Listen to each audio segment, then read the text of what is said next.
Hello students, कैसे हैं आप सभी लोग। उम्मीद है आप लोग बहुत अच्छे होंगे। माय नेम इज़ आशीष गिरी। आज की इस वीडियो के अंदर हम डिस्कस करेंगे बीएससी सेकेंड ईयर जियोलॉजी के 4th सेमेस्टर में आपका थ्योरेटिकल पेपर आता है gene technology, immunology and computational biology. Student, इस सेमेस्टर से बायोटेक्नोलॉजी के लगभग सभी लेक्चर्स में कंप्लीट कर चुका हूँ।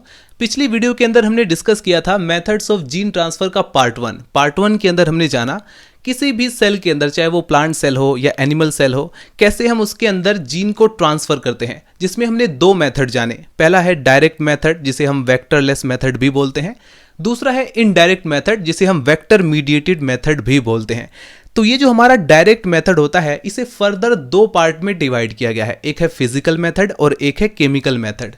तो पार्ट वन के अंदर हमने सभी फिजिकल मेथड को कवर किया, जैसे कि particle gun method, electroporation method या माइक्रो इंजेक्शन मेथड। तो पार्ट वन के अंदर हमने जाना कि कैसे माइक्रो इंजेक्शन या इलेक्ट्रोपोरेशन या पार्टिकल गन मेथड के द्वारा सेल के अंदर जीन को ट्रांसफर किया जाता है। जो हमारा जीन ऑफ इंटरेस्ट है या फॉरेन जीन है, कैसे उसे उसके अंदर इंजेक्ट किया जाता है। आज पार्ट टू के अंदर हम डिस्कस करेंगे डायरेक्ट मेथड के अंदर केमिकल मेथड को। और स्टूडेंट, आप लोग यहां पर ध्यान रखें, आपके सिलेबस के अंदर दो इंपॉर्टेंट मेथड पढ़ाए गए हैं केमिकल मेथड के अंदर। हालांकि और भी बहुत सारे केमिकल मेथड्स हैं, तो यदि कोई ऐसा स्टूडेंट है जिसमें इन दोनों के अलावा और उनके सिलेबस के अंदर एक और केमिकल मेथड या दो चार और केमिकल मेथड ऐड हैं, तो वो लोग कमेंट सेक्शन में बता सकते हैं, उसको भी मैं एक्सप्लेन कर दूंगा। इस वीडियो के अंदर हम बेसिकली दो इंपॉर्टेंट केमिकल मेथड जानेंगे जो कि आपके सिलेबस में है, मैक्सिमम स्टूडेंट के सिलेबस में यही है। पहला है लिपोसोम मीडिएटेड जीन ट्रांसफर, दूसरा है पीजी मीडिएटेड जीन ट्रांसफर। इन दोनों केमिकल मेथड को मैं डिटेल में डायग्राम की मदद से समझाने वाला हूं, साथ में आप लोग नोट्स भी बनाएंगे। सो स्टूडेंट्स, यदि आप बीएससी या एमएससी के लेक्चर्स देखना चाहते हैं तो आप इस चैनल से जुड़ सकते हैं। हेडिंग डालीजिए student, liposome mediated gene transfer. First of all हम ये जानते हैं कि लिपोसोम कैसे जीन ट्रांसफर में इंक्लूड होता है। इसे हम डायग्राम की मदद से समझेंगे, फिर उसके बाद आप लोग थ्योरी को नोट डाउन करेंगे। स्टूडेंट, ये जो लिपोसोम होते हैं ये भी स्फेरिकल स्ट्रक्चर्स होते हैं और ये एक तरीके से आर्टिफिशियली डिजाइन किए जाते हैं। और इनकी जो मेम्ब्रेन होती है ठीक उसी प्रकार से जैसे हमारी सेल की जो नेचुरल मेम्ब्रेन होती है लिपिड बायलेयर की बनी होती है, ठीक इसे भी उसी प्रकार से ऑर्गेनाइज किया जाता है।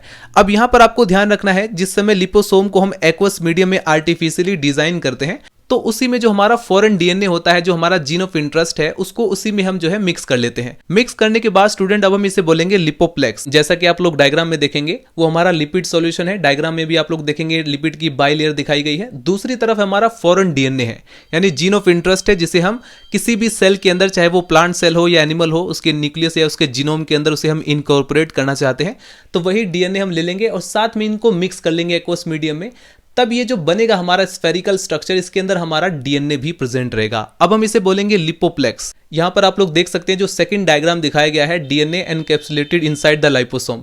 हमारे लाइपोसोम के अंदर जो हमारा फॉरेन डीएनए है वो इसके अंदर एनकैप्सुलेटेड हो चुका है या उसके कोर के अंदर पहुंच चुका है। इसके बाद स्टूडेंट हम इसे कल्चर मीडिया के अंदर ग्रो करेंगे। जैसे फॉर एग्जांपल जो हमारा फॉरेन डीएनए है, अगर हम उसे प्लांट सेल के जीनोम के अंदर इनकॉर्पोरेट करना चाहते हैं, तो सबसे पहले हम क्या करेंगे, प्लांट सेल की जो सेल वॉल है उसको रिमूव करेंगे, फिर बचेगा उसका प्रोटोप्लास्ट। अब उस प्रोटोप्लास्ट के साथ ये जो हमारा लिपोसोम है ये फ्यूज करेगा।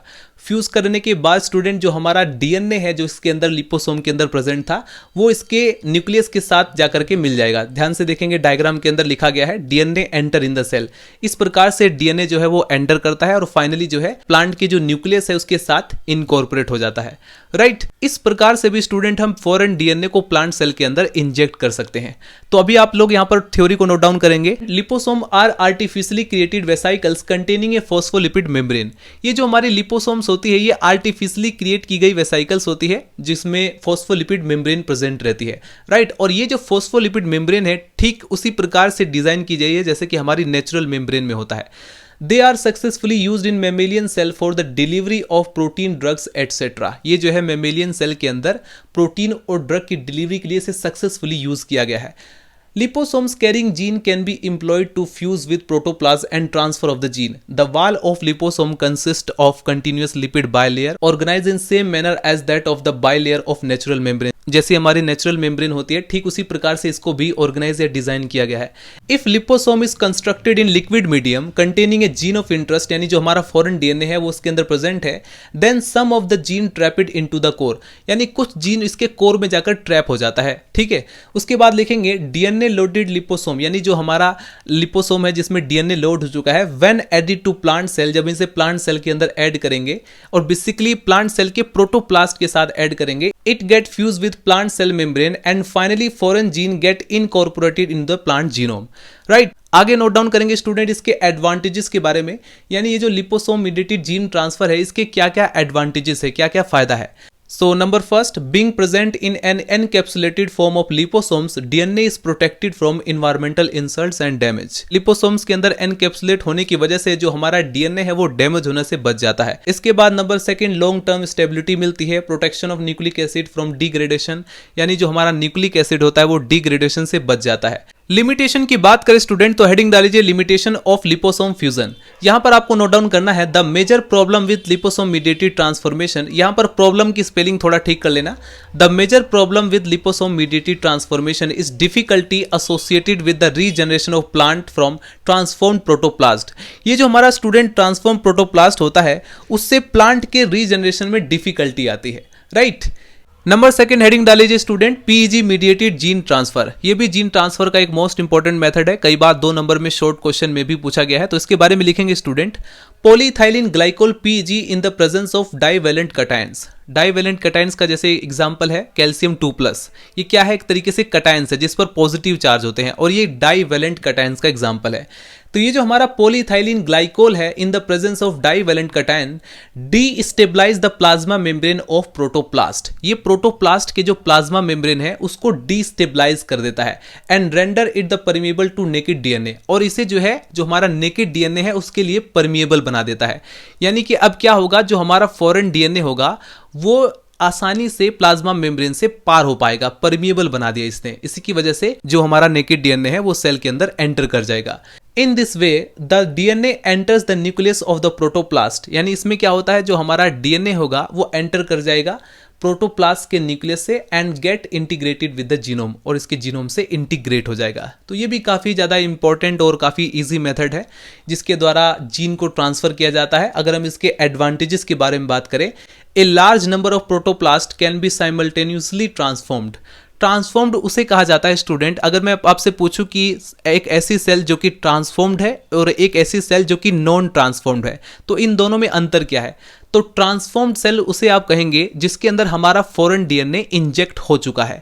तो इस मेथड के द्वारा लार्ज नंबर में यानी भारी संख्या में या ज्यादा संख्या में जो हमारा प्रोटोप्लास्ट होता है वो ट्रांसफॉर्म्ड हो जाता है, यानी कि भारी संख्या में जो हमारे प्रोटोप्लास्ट होते हैं उनके अंदर हमारा फॉरेन डीएनए चला जाता है। नंबर सेकंड एडवांटेजेस भी आप लोग नोट डाउन कर सकते हैं। This technique can be successfully used for the wide range of plant species. इसके बाद यदि हम बात करें लिमिटेशन के बारे में, जैसा कि आप लोगों ने देखा केमिकल मेथड के अंदर जो हमारा लिपोसोम मीडिएटेड जीन ट्रांसफर है उसका भी हमने लिमिटेशन देखा था। अब हम देखते हैं पीजी मीडिएटेड जीन ट्रांसफर का भी एक लिमिटेशन है जिसे आप लोग नोट डाउन करेंगे। लिमिटेशन में नंबर फर्स्ट में आपको क्या लिखना है, the DNA is susceptible for the degradation and rearrangement. इसमें बेसिकली होता क्या है कि डीएनए के रीअरेंजमेंट या डिग्रेडेशन का भी खतरा रहता है, राइट, यानी संभावना बनी रहती है। इसके बाद नंबर सेकंड नोट डाउन करेंगे, random integration of foreign DNA into genome में result in the undesirable traits. हमें अनडिजायरेबल ट्रेट्स भी मिलते हैं। अब यहां पर आप लोग सोच रहे होंगे अनडिजायरेबल ट्रेट्स का क्या मतलब। अब जैसे कि हम किसी भी जीन को किसी प्लांट सेल के अंदर इंजेक्ट कर रहे हैं, इनकॉर्पोरेट कर रहे हैं, तो वो क्यों कर रहे हैं, अपने फायदे के लिए, राइट, ताकि हमें डिजायरेबल ट्रेट्स मिल सके। बट समटाइम्स क्या होता है, अगर आप लोग रैंडम इंटीग्रेशन करेंगे फॉरेन डीएनए का जीनोम के अंदर तो अनडिजायरेबल ट्रेट्स भी आपको मिल सकता है, यानी कि आपको आपकी इच्छा के विपरीत आउटकम भी मिल सकता है, राइट। तो ये स्टूडेंट आज की इस वीडियो के अंदर हमने डिस्कस किया मेथड्स ऑफ जीन ट्रांसफर का पार्ट 2, जिसमें हमने जाना केमिकल मेथड के बारे में।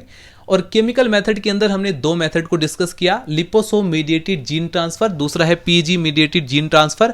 हालांकि मैं आपको बता दूं कि और भी 3-4 और भी केमिकल मेथड्स हैं, यदि आप लोग कमेंट सेक्शन में मेंशन करेंगे तो मैं उसको भी पढ़ा दूंगा। बट आपके सिलेबस के अंदर जो मोस्टली सिलेबस है उसके अंदर यही 2 मेथड्स पढ़ाए गए हैं। इसके बाद स्टूडेंट हम नेक्स्ट वीडियो के अंदर डिस्कस करेंगे वेक्टर मीडिएटेड जीन ट्रांसफर। अभी तक हमने जितने भी मेथड्स देखे वो एक तरीके से वेक्टरलेस मेथड है, यानी इसमें वेक्टर की आवश्यकता नहीं होती है जीन ट्रांसफर करने के लिए। लेकिन नेक्स्ट वीडियो के अंदर हम डिस्कस करेंगे वेक्टर मीडिएटेड जीन ट्रांसफर, यानी कि जीन ट्रांसफर का एक ऐसा मेथड जिसमें वेक्टर की आवश्यकता होती है। अगर आपका कोई भी डाउट हो तो आप लोग कमेंट सेक्शन में मेंशन कर सकते हैं। मिलते हैं नेक्स्ट वीडियो में, बाय बाय, टाटा।